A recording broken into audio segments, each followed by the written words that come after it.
अस्सलाम वालेकुम। Dear students, मैं आज आपके सामने एक बहुत अच्छा टॉपिक क्रैकिंग ऑफ पेट्रोलियम लेके हाज़िर हुआ हूँ। देखते हैं क्रैकिंग ऑफ पेट्रोलियम क्या है। सबसे पहले तो क्रैकिंग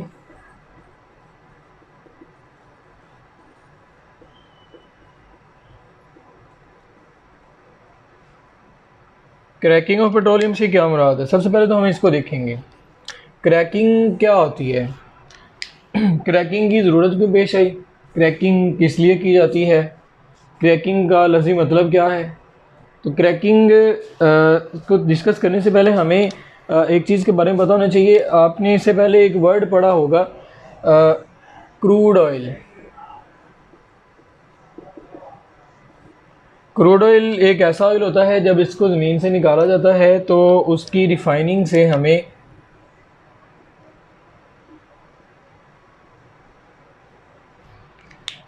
सिर्फ 20% पेट्रोलियम हासिल होता है। यानी उसकी रिफाइनिंग से हमें 20% तक पेट्रोल असली या खालिस हालत में मिलता है।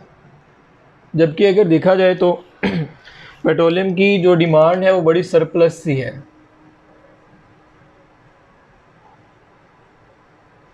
सरप्लस डिमांड का मतलब ये है कि जो दिन ब दिन बढ़ती जाए। अगर मैं आपको एक चीज़ बताऊं, आपको याद होगा पाकिस्तान में कुछ देर पहले या कुछ दिनों पहले कुछ पेट्रोलियम का बहरान पैदा हुआ था। तो आपने देखा था कि लोगों को ट्रांसपोर्टेशन में प्रॉब्लम आ गई थी। उन्हें एक जगह से दूसरी जगह जाना काफ़ी ज़्यादा मुश्किल का उनके लिए बायस बन गया। अब देखें, ये एक दिन की बात है। अगर देखा जाए तो पेट्रोलियम की रिफाइनिंग से, क्रूड ऑयल की रिफाइनिंग से हमें सिर्फ 20% तक पेट्रोलियम हासिल होता है। यानी गैसोलीन कह लें, डीजल कह लें, उनकी जो डिमांड है वो सिर्फ 20% तक पूरी होती है। अब बाकी जो 20% डिमांड है वो तो हम इससे अपनी जो इंडस्ट्रीज़ हैं, इवन के ट्रांसपोर्टेशन है, वो चला ही नहीं सकते। तो फिर क्या किया जाता है, क्रूड ऑयल की रिफाइनिंग से जो हमारे पास ऐसी फ्रैक्शन जो काबिल इस्तेमाल नहीं है, इसकी मिसाल हम ले लेते हैं कि हमारे पास पेट्रोलियम है, ठीक है, या ये कह लें कि कैरोसिन ऑयल। यानी पेट्रोलियम की, क्रूड ऑयल की जब रिफाइनिंग की जाती है तो रिफाइनिंग से हमारे पास वैसे तो कई फ्रैक्शंस पैदा होती हैं, लेकिन उसमें एक हमारे पास कैरोसिन ऑयल और दूसरा हमारे पास फ्यूल ऑयल, या इसे हम लोग जेट फ्यूल भी कह सकते हैं। ये दो रिफाइनिंग है जो बहुत कम इस्तेमाल होती है, इनको इस्तेमाल में लाया नहीं जाता। तो फिर क्या किया जाता है, इन दोनों जो हमारे पास फ्रैक्शंस हैं, इनकी ब्रेक डाउन की जाती है। इनकी ब्रेकडाउन जब की जाएगी तो उससे क्या किया जाएगा, इनकी ब्रेकडाउन से हम इनको एक नई किस्म की या एक नई क्वालिटी ऑफ पेट्रोलियम में कन्वर्ट करेंगे, जो उस सरप्लस डिमांड को काबू करेगी या सरप्लस डिमांड को पूरा करेगी। तो हमारे पास फिर अगर देखा जाए तो क्रैकिंग का लिटरली मीनिंग क्या हुआ। यानी क्रैकिंग हमारे पास जो लफ्ज़ी मतलब बनता है उसको हम डिफ़ाइन करने जा रहे हैं। तो क्रैकिंग का लफ्ज़ी मतलब हुआ break down.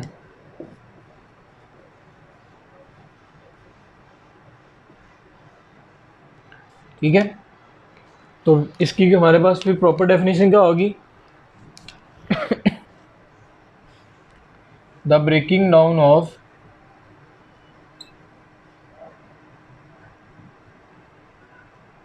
Higher hydrocarbons having high boiling point to lower hydrocarbons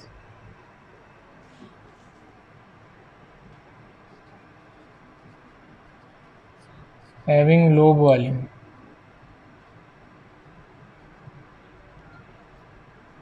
यानी ये हमारे पास क्रैकिंग की डेफिनेशन होगी। क्रैकिंग फिर इस सेंस में हम क्या कहेंगे कि ऐसे हाइड्रोकार्बन जो साइज में ज़्यादा बड़े होते हैं, जिनका बॉइलिंग पॉइंट भी ज़्यादा होता है, उनकी ब्रेकडाउन की जाती है, उनकी कन्वर्जन की जाती है, उनकी तोड़ फोड़ की जाती है या उनकी डिकम्पोजिशन की जाती है ऐसे हाइड्रोकार्बन में जिनकी एक तो साइज़ कम होता है और दूसरा उनके बॉइलिंग पॉइंट भी कम होते हैं। अच्छा, एक चीज़ इसमें याद रखेंगे हम लोग कि क्रैकिंग जब भी होती है, क्रैकिंग में हमें एक चीज़ जो याद रखने वाली है, क्रैकिंग में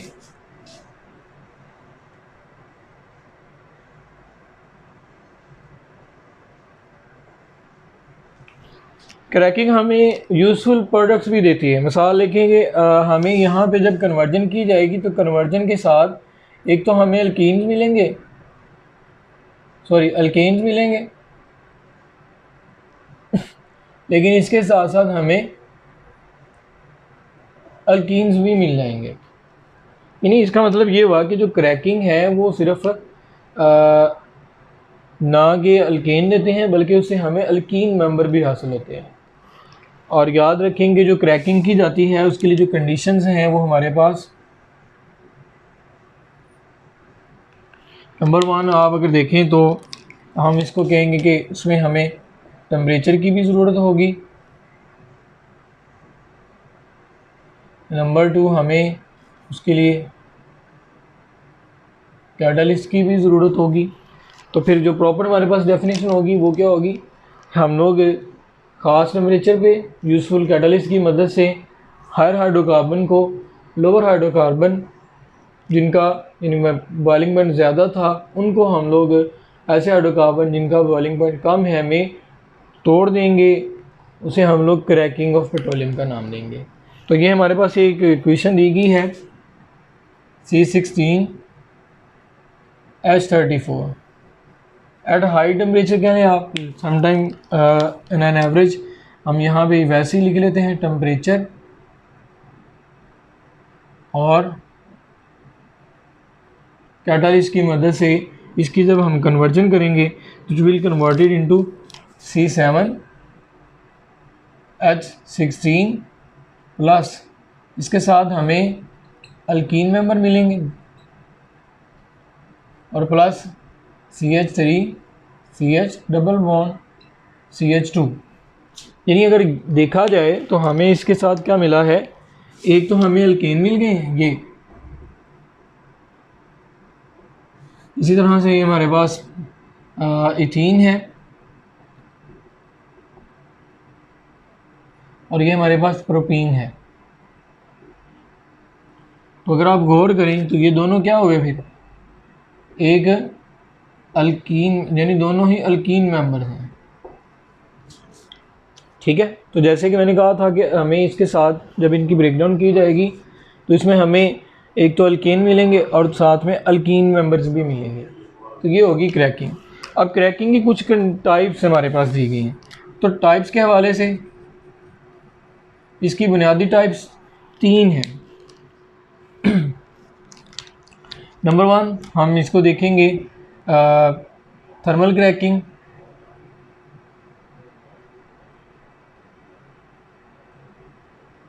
नंबर 2 हमारे पास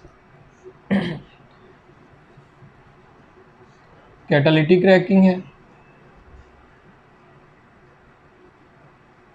नंबर 3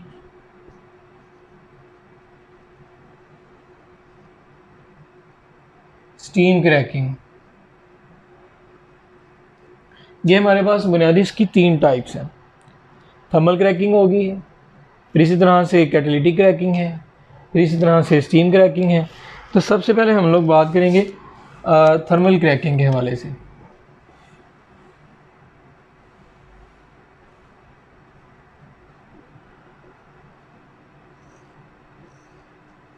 थर्मल जैसे कि नाम से ज़ाहिर है, थर्म मीन हीट, यानी ये ऐसी क्रैकिंग है जिसमें हम लोग हायर हाइड्रोकार्बन्स को हाई टेम्परेचर पे, यानी याद रखें इसमें एक तो हमारे पास जो टेम्परेचर रेंज होती है वो 350 डिग्री सेल्सियस से लेके 900 डिग्री सेल्सियस तक हम हीट अप करते हैं। यानी इसमें क्या करेंगे हम लोग, टेम्परेचर रेंज जो रखेंगे वो कितनी होगी, 350 डिग्री सेल्सियस से लेके 900 डिग्री सेल्सियस तक होगी। और दूसरा इसमें हमारे पास जो प्रेशर होगा वो 2 atm होगा। ठीक है। तीसरे नंबर पे जो हमारे पास थर्मल क्रैकिंग है उसमें हम लोग अनसैचुरेटेड हाइड्रोकार्बन को हासिल करते हैं, यानी इसमें हमें क्या मिलेगा,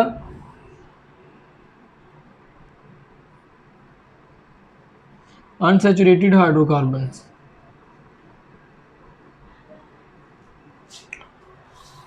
ठीक है।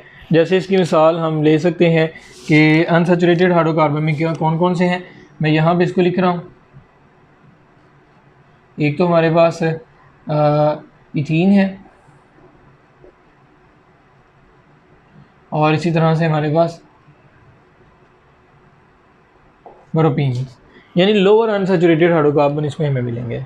तो थर्मल क्रैकिंग ऐसा क्रैकिंग है जिसमें हम लोग टेम्परेचर रेंज 350 से 900 डिग्री सेल्सियस रखेंगे। इसमें हर हाइड्रोकार्बन को 350 डिग्री सेंटीग्रेड टेम्परेचर से 900 डिग्री सेल्सियस तक हीटअप किया जाएगा at lower pressure which is 2 atm, और इसमें हमें अनसैचुरेटेड हाइड्रोकार्बन मिलेंगे। और इसके साथ साथ हमें जो अनसैचुरेटेड हाइड्रोकार्बन मिलेंगे वो भी लोअर अल्कीन ही होंगे, वो इथीन और प्रोपीन होंगे। नेक्स्ट हम बात करेंगे हमारे पास है कैटालिटिक क्रैकिंग। कैटालिटिक क्रैकिंग के हवाले से हम बात करते हैं। तो जैसा कि नाम से ज़ाहिर है कैटालिटिक कैटालिस्ट है ये।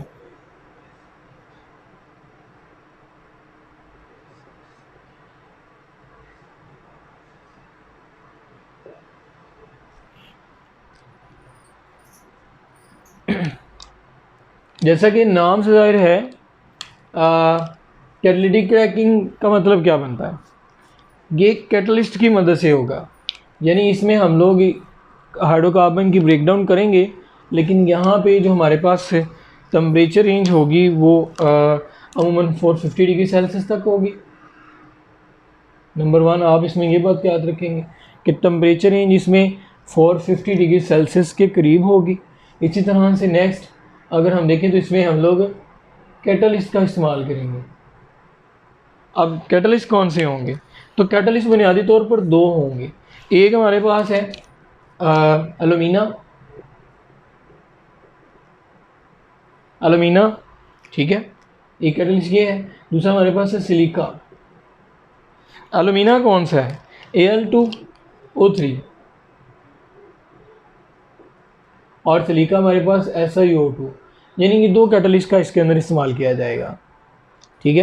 अच्छा, एक चीज़ इसमें जो याद रखें, इसका जो सबसे बड़ा एडवांटेज है वो हमारे पास क्या है, ये है, याद रखेंगे अगर हमें कोई बेटर क्वालिटी फ्यूल लेना है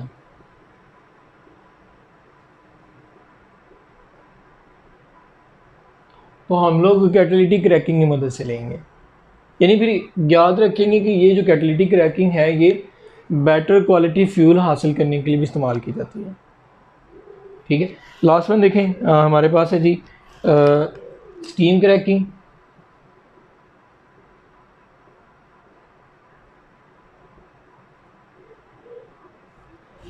जैसा कि नाम से ज़ाहिर स्टीम, इसमें अमूमन जो हम टेम्परेचर रेंज रखते हैं वो मोर देन 900 डिग्री सेल्सियस के करीब होती है। इसमें सबसे पहला काम ये होता है, मिक्सिंग की जाती है। जो हमारे पास हायर हाइड्रोकार्बन है उनको हम लोग स्टीम के अंदर मिक्स करते हैं, जिससे क्या होता है कि वो स्प्लिट हो जाती है इंटू पार्ट्स में कन्वर्ट हो जाती है। अब इसमें यानी मिक्सिंग की जाती है ऑफ हाई हाइड्रोकार्बन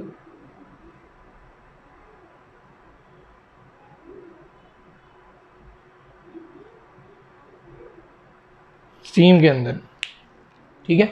अब इसमें हमें ज़्यादातर याद रखने वाली जो बात है वो क्या है कि इसमें हमें lower unsaturated hydrocarbon, lower unsaturated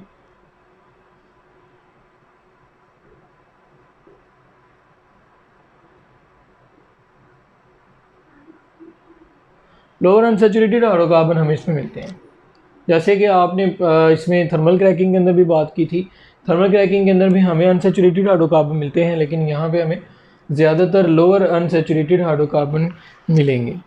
beside इनके इसके अलावा भी हमें जो बाई प्रोडक्ट्स इसके अंदर मिलती हैं,